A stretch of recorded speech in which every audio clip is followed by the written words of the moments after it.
Então, para instalar o Prusa Slicer, basta vir pesquisar por Prusa Slicer. É só um adendo aqui, né? Esse site aqui não é o site oficial mesmo do Prusa. Esse aqui é o prusa3d.com. É o original do Prusa, vocês têm que chegar nessa página aqui. Depois disso, se usarem Mac, baixar para Mac, Linux, baixa para Linux. No caso aqui eu estou no Windows, então vou baixar para o Windows. Clico em Download. Não precisa colocar esse e-mail, isso aqui é só para eles mandarem, ficar mandando notificação, propaganda, né? Vai fazer uma contagem regressiva aqui e vai começar o download, né? Eu já baixei esse instalador, eu não vou baixar de novo. Depois que baixar o instalador, você pode executar direto daqui dentro do Chrome mesmo, é também um pouco mais fácil.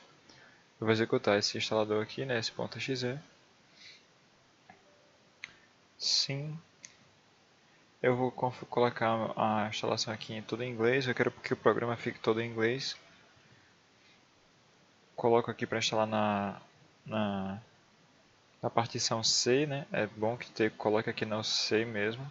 Já tive programa que tem problema para funcionar se você não colocar na unidade, né, do disco que está com o Windows instalado, é quase sempre o C. Então deixa aqui padrão, coloca para instalar. Aqui também coloca o próximo. E pode ser que também, se quiser criar uma pasta aqui no menu, enfim. Atalho na área de trabalho, você que decide. Eu às vezes eu inicio só pelo Windows aqui mesmo, pesquiso para os slices e boto para iniciar. E boto instalar.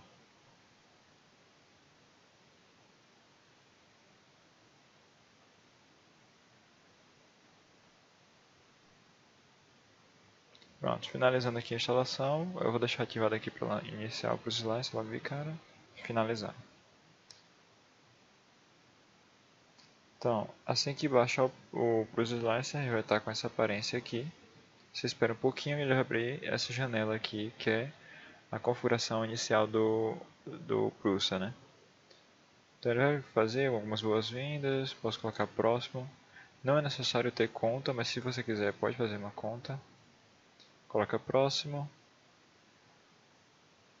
Esses recursos aqui são para as próprias impressoras da Prusa. No caso a gente não precisa de SLA, nenhuma desses SLA. A gente vai deixar só Prusa e esse aqui, Oder FFF. Então bota próximo, ele vai baixar tudo que é preset já configurado de tudo que tem de impressora de várias marcas diferentes. Isso porque a gente vai configurar as nossas impressoras Ender 5 Plus, que é da Creality. Então a gente tem que achar, né, a marca da Creality e ativar lá para poder selecionar nossas impressoras. E também temos uma Prusa i3 MK2, né, que naturalmente pelo fatiador aqui, né, pelo programa C do Prusa Slicer, já vai ter as impressoras da Prusa, né? No caso, a gente só vai se importar aqui por enquanto somente com as fatiadores aqui, fatiadores não, né? Essas configurações aqui, esse FFF, que são as impressoras de filamento. A gente não vai se importar com SLA, que são impressoras de resina, né? Nossa impressora de resina atualmente ela usa um software totalmente diferente, totalmente dependente aqui do Prusa Slicer. Então vamos esperar aqui para terminar de baixar. Então após finalizar o download, você vai ser jogado para essa tela aqui, né? Então ele já está me mostrando aqui as impressoras. Isso aqui é tudo impressora da Prusa. Então a gente vai descer até aqui embaixo, procurar a nossa Prusa i3 MK2 e ainda no nosso caso, né? Essa aqui, no caso a nossa não é MK2S, mas para o Prusa Slicer não tem muito problema, né? Tem aqui MK3, Prusa Mini, MK3.5, 3.9. As impressoras mais novas da Prusa também estão aqui, né? Mas no nosso caso a gente só tem a Prusa i3 MK2 MMU1. Esse aqui é o upgrade de multifilamento que a gente tem instalado atualmente na nossa impressora.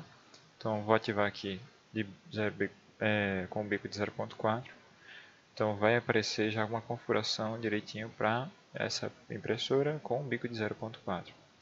Eu vou vir aqui em Oder FFF Vou procurar aqui a Creality. Infinity. Aqui, tá aqui em cima. Creality. Ativa a Creality e agora aparece a fabricante da Creality aqui, né? As impressoras da Creality. A gente vai descer até achar Ender 5 Plus, é esse o nosso modelo, e ativar o bico de 0.4 e de 0.6. Vindo aqui para filamentos, pode pular a impressora customizada. O que a gente vai fazer aqui é desmarcar todos os filamentos, clicando aqui em nenhum, desmarca tudo. E a gente vai colocar somente PLA, PETG e ABS, os principais que a gente usa, não precisa de mais nada. E eu vou procurar aqui Generic PLA, esse aqui, vou ativar. Vou selecionar aqui o tipo PETG, vou trocar para PETG, vou procurar Generic PETG, ativo aqui. E ABS, Generic ABS aqui. Esses três filamentos ativados. A gente pode prosseguir aqui atualizações. Você pode deixar esse aqui ativado, ele vai verificar se tem novas atualizações, atualizar o fatiador, né, o Process Slice automaticamente. Downloads, pode deixar esse aqui ativado, né, para ele tipo baixar diretamente do Printables, né, um arquivo e abrir já no Prusa. Você tipo a partir de um site já joga o arquivo dentro do Prusa, é algo só de facilidade mesmo. Esse aqui pode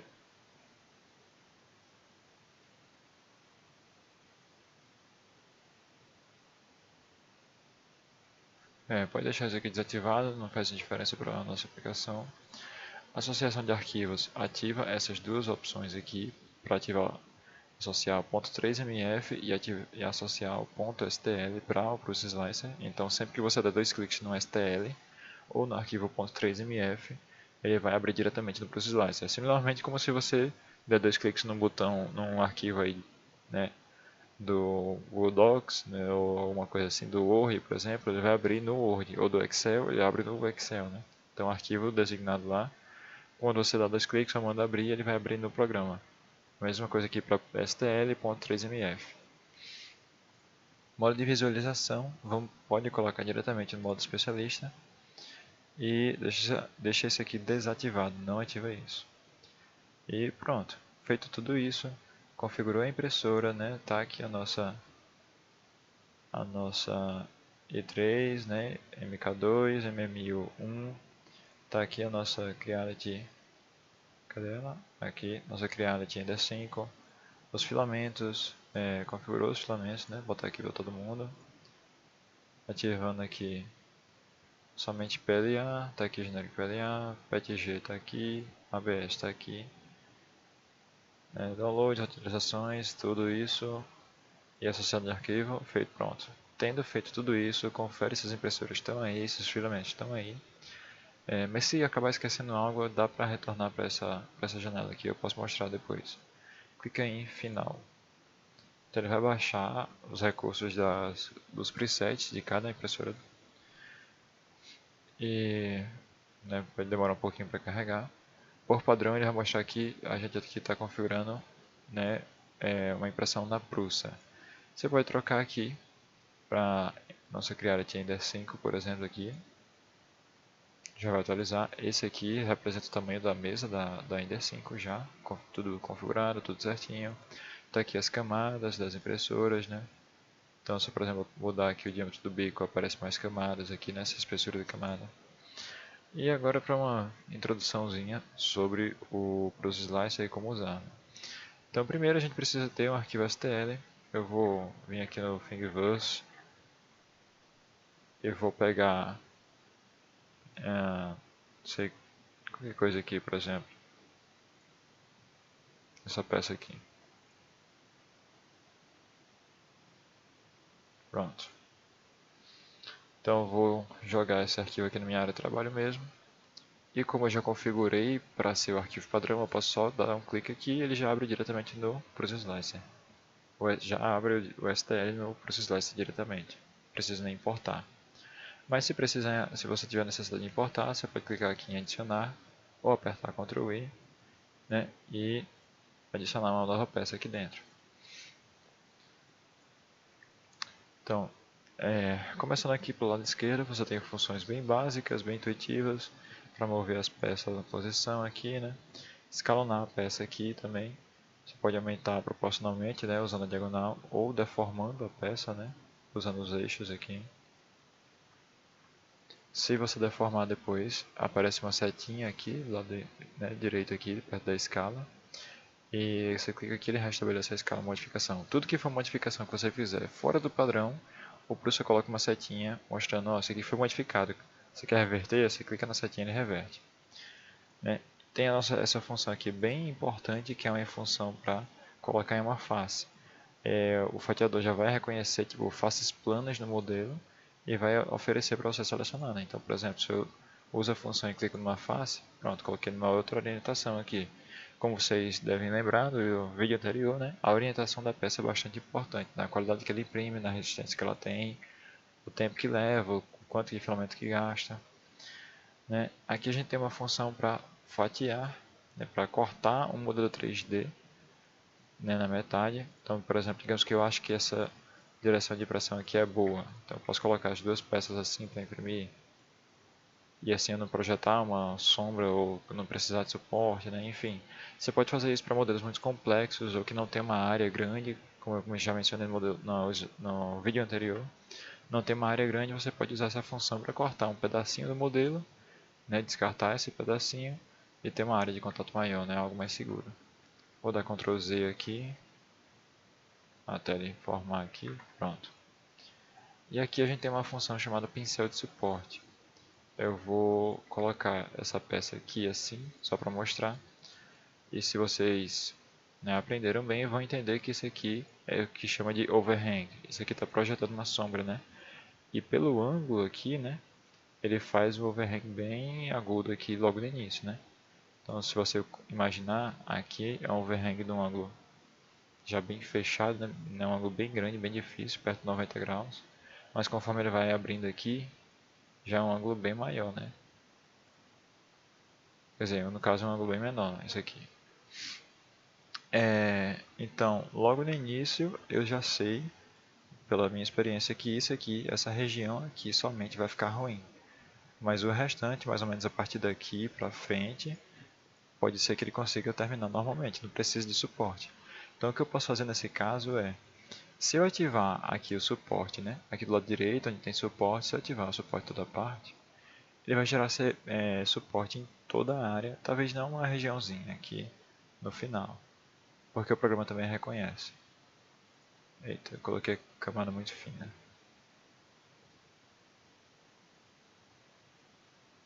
Né, ó, material de suporte, ele gerou todo esse material aqui, tá vendo? Tudo que é verde é suporte.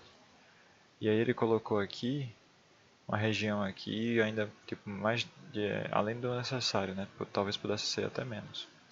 Então eu vou voltar aqui, vou eliminar essa camada aqui para o meu PC não travar muito. E usando o pincel de suporte você tem a opção de, com o botão esquerdo, reforçar suporte. Então eu posso pintar aqui de azul, por exemplo. Tem a opção do botão direito de bloquear suporte. Então eu vou botar aqui, por exemplo, ativar o preenchimento inteligente, que ele seleciona uma área inteira, ao invés de ser um pincel, assim que eu vou pintando. E o que eu posso fazer aqui é, quando eu coloco em toda parte, se o programa não gerou numa região, eu clico com o botão esquerdo e posso reforçar, se ele não gerou automaticamente em alguma região. E se eu não quero que ele coloque em alguma região, eu posso bloquear. Então, por exemplo, digamos que eu não queira suporte aqui por dentro. Vou botar tudo vermelho aqui dentro. Né? E aí, na hora de fatiar, ele não vai gerar nenhum suporte aqui por dentro.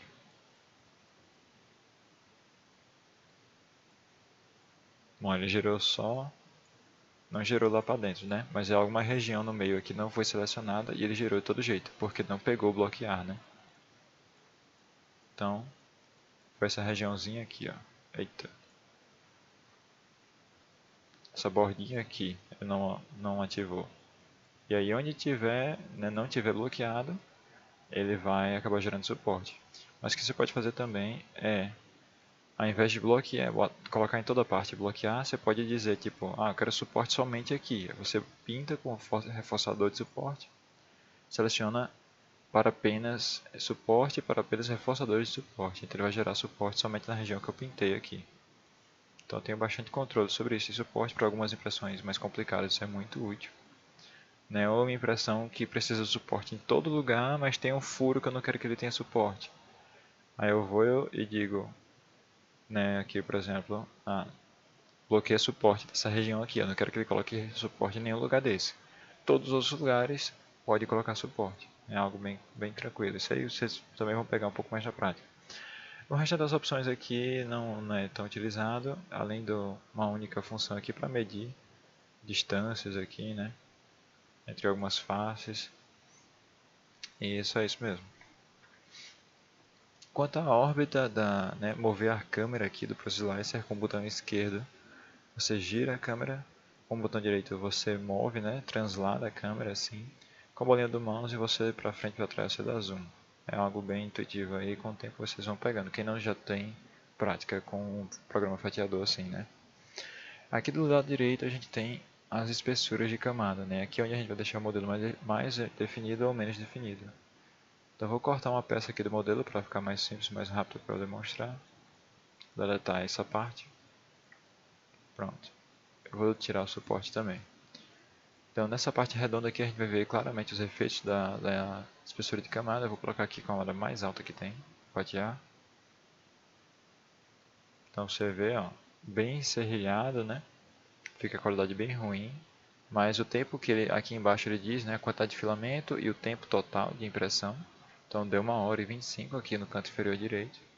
Agora a gente vai diminuir a camada para 0,10. Sempre que você modifica um preset inteiro aqui, que modifica muita coisa, ele pergunta se quer manter as modificações que você fez. Então você configura aí um certo preenchimento, certo suporte e tudo mais, ele pergunta aqui se você quer transferir. Eu vou dar aqui transferir.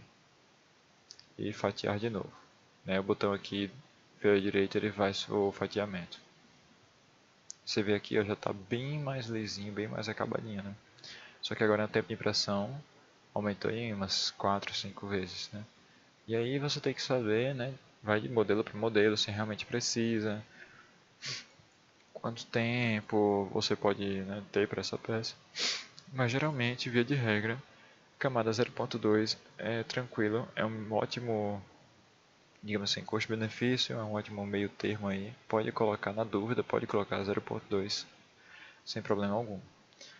Aqui abaixo a gente tem a seleção do filamento. Conforme o filamento que você for carregar, ou tiver disponível, ou tiver alguma requisição específica, você configura aqui o filamento, ele já vai setar, né, configurar direitinho as temperaturas de bico e de mesa. E aqui embaixo a gente tem as impressoras, né? Você seleciona a impressora. Basta ter cuidado aqui para não colocar a impressora 04 e carregar esse G-Code numa impressora 06 ou vice-versa. Ver a impressora que você vai utilizar é o bico 06, com um diâmetro de 0,6, então você seleciona aqui 0,6. Mesma coisa aqui para o 0,4. Por padrão, a Prusa ele coloca a impressora aqui Ender 3, você pode removê-la depois, a gente não tem uma Ender 3, vou até mostrar aqui. Quero adicionar e remover predefinições. Se você não configurou direito a sua impressora, você pode estar vindo aqui depois fazer isso.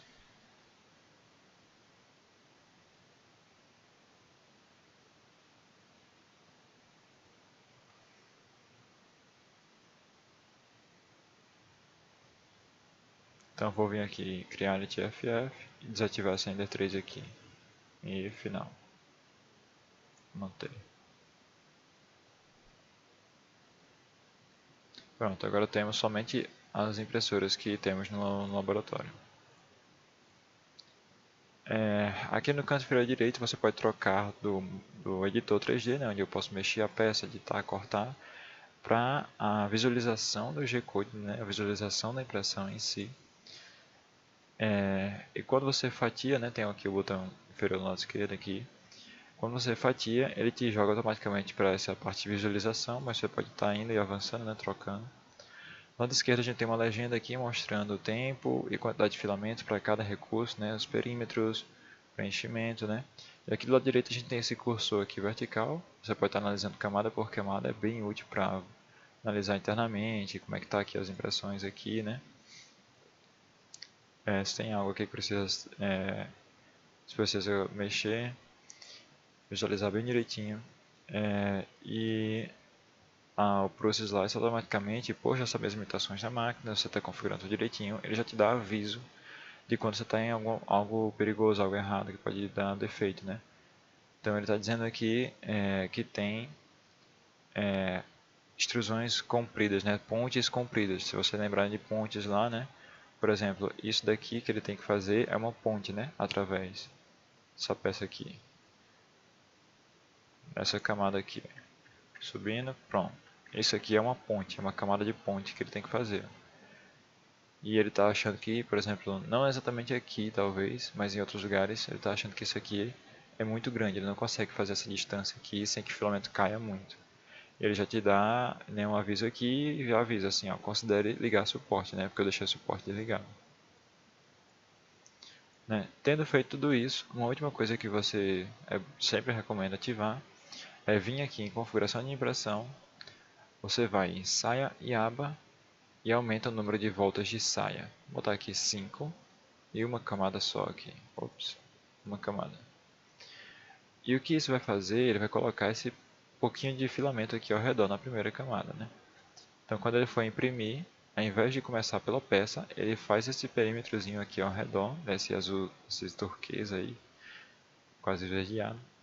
E esse aqui vai dar um tempo pra gente ver como é que está a extrusão da impressora, como é que está a distância do bico para a mesa, se o bico está muito apertado na mesa, está muito distante, e dá um tempinho para a gente configurar antes de começar a impressão, né? E aqui ele está começando a impressão, fazendo perímetro e fechando a camada sólida, né? Só o preenchimento sólido.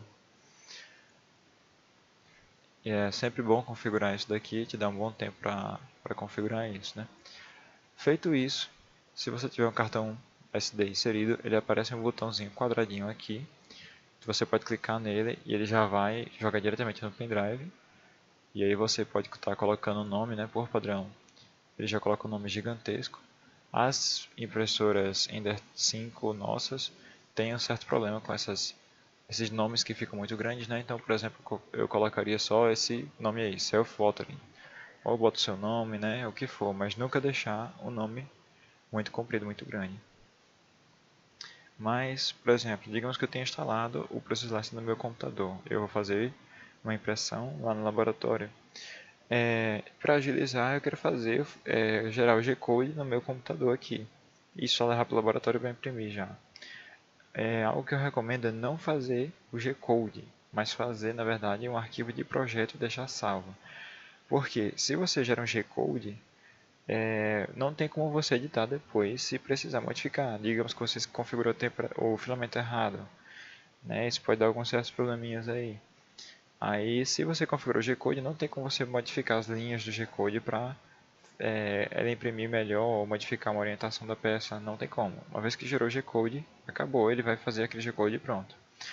E aí o que eu recomendo, nesses casos, né, específicos, é você vir aqui em arquivo e botar aqui salvar projeto como. Ele vai querer abrir, né, salvar um arquivo .3mf. Se vocês lembrarem, a gente configurou, né, um tipo de arquivo padrão .3mf lá no início aqui desse tutorial. E esse aqui é um arquivo de projeto do fatiador do Pulse Slicer, né? Então, por exemplo, eu vou salvar aqui na minha área de trabalho e vou fechar aqui totalmente o programa aqui. E eu vou mandar aqui abrir de novo o .3mf. Abrindo de novo o .3mf, né, eu não estou abrindo um STL, eu estou abrindo um .3mf, é um arquivo de projeto que já contém o STL. Então vou botar aqui abrir como projeto e pronto. Vou mandar fatiar. Né, vocês podem ver que é tudo que eu deixei configurado. A camada estava 0,10, a quantidade de saia, né? Então o que você pode fazer, ao invés de levar um G-Code, você leva um arquivo de projeto .3mf para o laboratório e lá você dá uma última checada nos parâmetros de impressão e gera o G-Code. Se alguma coisa estiver errada, você tem o projeto aqui no ProSlice original para modificar à vontade. Então é isso, sabendo de configurar todos esses parâmetros aqui, né, verificar essas configurações, né, se verificou o teu preenchimento, porcentagem de preenchimento, né, verificou a impressora, filamento, altura de camada. Né, você pode estar também aqui, no canto inferior direito tem aqui, né, os tamanhos, posições e tudo mais, algo bem intuitivo. Conferindo tudo isso, você pode gerar o G-Code e aí seria a parte prática, né, da capacitação. Então, lá no laboratório, eu vou fazer uma impressão, né, preparar um arquivo desse, eu vou mostrar tudo isso aqui, né, fazer algo já mais rápido, né, configurar tudo isso, gero um G-Code e coloco lá, e aí a gente vai para a parte prática, né. Eu vou mostrar colocando G-Code, pré-aquecendo a mesa, fazendo homing na impressora, carregando e descarregando filamentos, os cuidados que tem que ter. A primeira camada, como analisar a distância do bico, né? Todas essas configurações que você tem que ter em mente. Mas nada muito difícil, todo mundo consegue pegar um jeito.